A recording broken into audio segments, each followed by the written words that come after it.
दगा के लिए याद नहीं करेगा। मैं रिजवान भाई को संघर्ष के लिए याद करूंगा। बाकी वो जहां रहे खुशहाल रहे। बस एक टीस रह गई, एक मलाल रह गया कि जाना ही था, हाथ छोड़ना ही था तो नॉमिनेशन से पहले छोड़ देते। मैं किस पे विश्वास करूं? जयराम मातो छोटी सी आयु में बहुत कुछ सहा है, आगे भी सह लेगा। अपने नम आंखों को छुपाकर वो मुस्कुरा के बात कर लेगा, लेकिन रिजवान क्रांतिकारी को बद्दुआ नहीं देगा। दो क्रांतिकारी, एक रिजवान और दूसरा जयराम, कहने वाले, साथ में डायलॉग मारने वाले दोस्त आपको दगा देके चले गए और ऐसे समय में दगा देके चले गए हैं जहाँ से जयराम अकेले आंसू भी रोएगा तो उसका दिल नहीं भर सकता। नहीं, आपने सही कहा। बगोदर सीट को मैंने उनको प्रेफर किया था, इसलिए चूंकि वो उन्होंने 1 साल तैयारी किया था बगोदर से। जब वो जेकेएमएम बनाए थे उस समय वो बगोदर से ही तैयारी कर रहे थे। फिर अचानक पता नहीं उनको कहाँ से ये आइडिया आया या फिर किन लोगों ने उनको हिंट किया कि वो कांडे चुनाव लड़ेंगे, हॉट सीट लड़ेंगे जहाँ मुख्यमंत्री की अर्धांगिनी हो, राज्य लेवल पे। उनका ख्वाहिश था हाँ, उन्होंने ही मुझे कहा था। मैं कांडे के लिए कैसे सोच सकता हूँ? कि इसका मुस्लिम में पकड़ नहीं था, महतो लोग ही, जयराम महतो जैसे लोग और कुर्मी समुदाय के लोग ही इनको बड़ा नेता बना दिया। ये सत्य है, सत्य से नकार नहीं सकते हैं। ये अगर जाना ही था तो नॉमिनेशन से पहले चले जाते। ये तो वही कहानी हुई ना अनिल भाई कि आपने शादी का कार्ड छपवा दिया है और निकल गए। अरे आपको नहीं मर्जी थी, आप अपनी मर्जी से विवाह करते, लेकिन शादी का कार्ड नहीं छपवाना था। तो वही भाई साहब को यही था कि नॉमिनेशन से पहले जाना था, कम से कम वहाँ हम अपना प्रत्याशी तो दे सकते थे। रिजवान आपके खिलाफ आके बेरमो अगर प्रचार करते हैं क्योंकि वो मुस्लिम बहुल इलाका है, तब तो फिर आपके लिए बड़ा डैमेज वाला स्थिति है। डैमेज नहीं हो। एक बार दगा दे दिए, दूसरा दे दिए तो एक्सेप्ट कर लिए, फिर से अगर आ जाएंगे रिजवान तो क्या कहिएगा? दो क्रांतिकारी, एक रिजवान और दूसरा जयराम, कहने वाले, साथ में डायलॉग मारने वाले दोस्त आपको दगा देके चले गए और ऐसे समय में दगा देके चले गए हैं जहाँ से जयराम अकेले आंसू भी रोएगा तो उसका मतलब दिल नहीं भर सकता। नहीं, आपने सही कहा। कल जब मैंने सुना तो सबसे पहले हमने अपने सारे कार्यक्रम को कैंसिल कर दिया और हमें लगता है कि आज मनसा पूजा के बाद हम पहली बार घर गए। अपने सारे साथियों को जो फोर व्हीलर में गए थे, फोर व्हीलर को हम आधे रास्ते से घुमा दिए। हम घर से बाइक मंगाए बुलेट। हम बोले नहीं, आज किसी के साथ हम नहीं जाएंगे, आप लोग अपना घर चले जाइए। और सही बात है, हम बुलेट मंगाए, बुलेट में बैठ के घर गए। कमरे को बंद किए और आंखें गिली थी। इसलिए गिली थी कि सवाल यही है कि आज मैंने अपने शरीर को गला दिया। मैं किस पे विश्वास करूं? आज यही रिजवान दा, हालांकि उनको मैं फिर यही कहूंगा कि मैं उनको दगाबाजी के लिए याद नहीं करूंगा, मैं उनको संघर्ष के लिए याद करूंगा। उन्होंने संघर्ष किया है। आज मुझे भी वो दिन याद आता है कि जब मैं वो तेतुलमारी के अपने मोहलेडी गांव में थे। पहली बार आज से 2.5 साल नहीं, लगभग पौने 3 साल पहले, उससे भी ज़्यादा 2-3 महीना कम कहिए कि 3 साल पहले मैंने उनको कॉल किया और उनको मैं अपने मामा घर लेके आया। क्योंकि उस समय हम लोग को मीडिया कवरेज नहीं करती थी। उस समय एक जितेंद्र ब्लॉग थे और रोहित ब्लॉग थे। उसके अलावा कोई ऐसा विषय, राजकुमार मंडल जी थे कभी-कभी और राहुल मोदक जी थे। उसके अलावा बहुत कम ही ऐसे चैनल्स हैं जो हम लोग को दिखाते थे। तो मैंने, मेरा पेज का चैनल वो ठीक-ठाक चलता था, अच्छा व्यूअर्स था। कोई भी हम स्टेटमेंट देते थे वो लगभग 1 लाख, 1.5 लाख, 2 लाख तक एक दिन में पहुँच जाता था। तो पहली बार उनको हम मामा घर बुलाए, हम मामा घर में रहते थे। मामा घर का नाम आमडी है। रिजवान भाई को खाटी पे बैठाएँ और उसका हम शीर्षक भी दिए थे कि खाटी में बैठकर खाटी मुसलमान को सुनिए 1932 के खतियान पे। वो मेरा पेज था, वो चैनल भी नहीं था। नहीं, उस उनसे पहले तक रिजवान जी को किसी चैनल ने भी कवरेज नहीं किया था। मैंने खुद उनको अपने पेज पे लाए कि रिजवान भाई आप बोलिए। तो फिर उन्होंने बोले और वो वीडियोज़ हमको लगता है एट ए टाइम 80,000 व्यूअर्स ने देखा और समय आते-आते शायद लाखों पार हो गया था। तो मैंने उनको स्वयं निमंत्रण दिया था कि इस आंदोलन में आप मेरे साथ चलिए, वो चलें, बहुत अच्छा चलें। बीच में फिर वो अपना जेकेएमएम कुछ बनाए।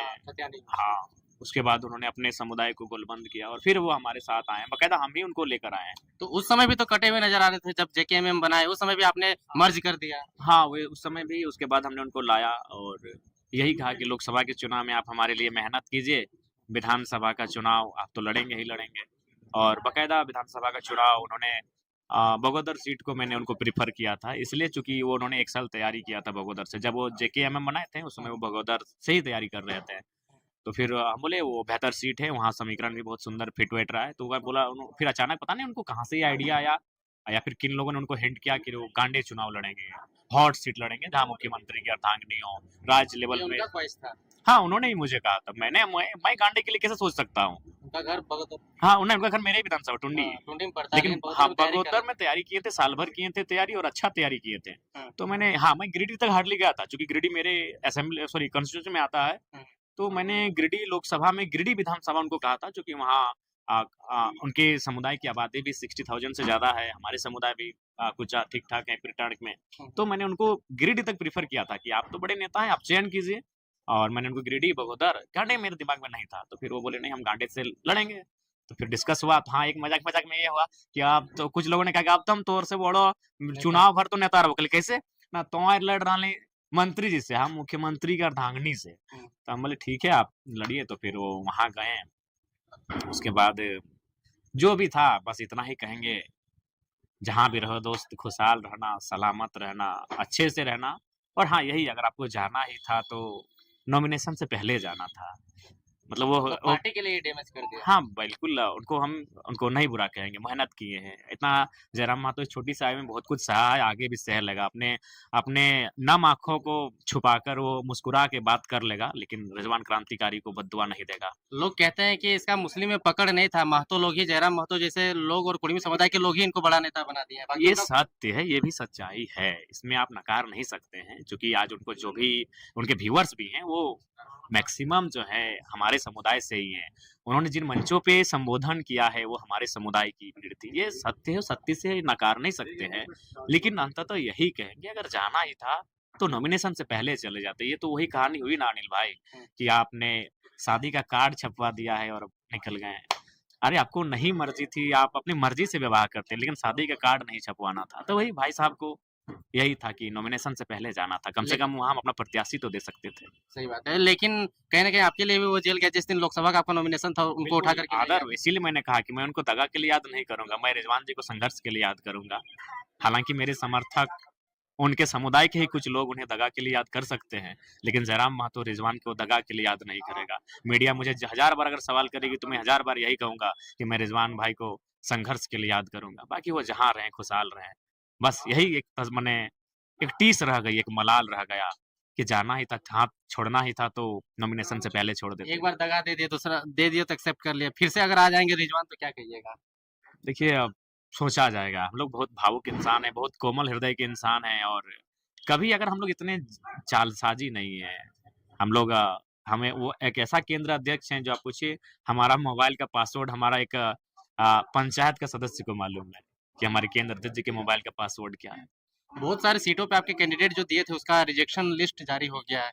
उस पर आप लोग क्या करेंगे? वहाँ पे तो आप कैंडिडेट आप दे नहीं सकते हैं। हाँ, वहाँ पे हम लोग किसी को समर्थन दे देंगे कि कोई समर्थन से चुनाव लड़ेंगे। उनका जो भी सिंबल होगा, उस सिंबल को हम लोग समर्थन दे देंगे। बेरमो में क्या स्थिति है? अगर रिजवान आपके खिलाफ आके बेरमो में अगर प्रचार करते हैं क्योंकि वो मुस्लिम बहुल इलाका है, तब तो फिर आपके लिए बड़ा डैमेज वाला स्थिति नहीं, हो जाएगा। डैमेज नहीं होगा। डैमेज नहीं होगा, वो स्वागत है, वो डुमरी आएँ, बेरमो आएँ, कोई दिक्कत नहीं। अगर वो मेरे खिलाफ भी बोलते हैं तो हम उनको, क्योंकि उन्होंने संघर्ष किया है हमारे लिए, बहुत मेहनत किया है, लेकिन होता है पता नहीं उनको शायद फ्यूचर जो होता है वो एक दूरदर्शिता की सोच शायद नहीं देख पाए दूर तक जयराम महतो को। वो काफ़ी कुछ पल के लिए चले गए और वो जहाँ गए हेमंत सोरेन तो अस्थायी नेता थे। आज अगर उनको ज़रूरत थी तो जयराम महतो की ज़रूरत थी। हेमंत सोरेन अस्थायी नेता हैं, 3 बार के मुख्यमंत्री हैं। उनके जाने, रिजवान जी के हेमंत के पास जाने या ना जाने से कोई फ़र्क नहीं पड़ेगा। लेकिन अगर जयराम महतो के साथ रहते तो बहुत फ़र्क पड़ता। लेकिन एक ख़ैर वो दूरदर्शिता की कमी दिखी उनमें और वो चले गए। जहाँ भी जाएँ खुशहाल रहें, सलामत रहें।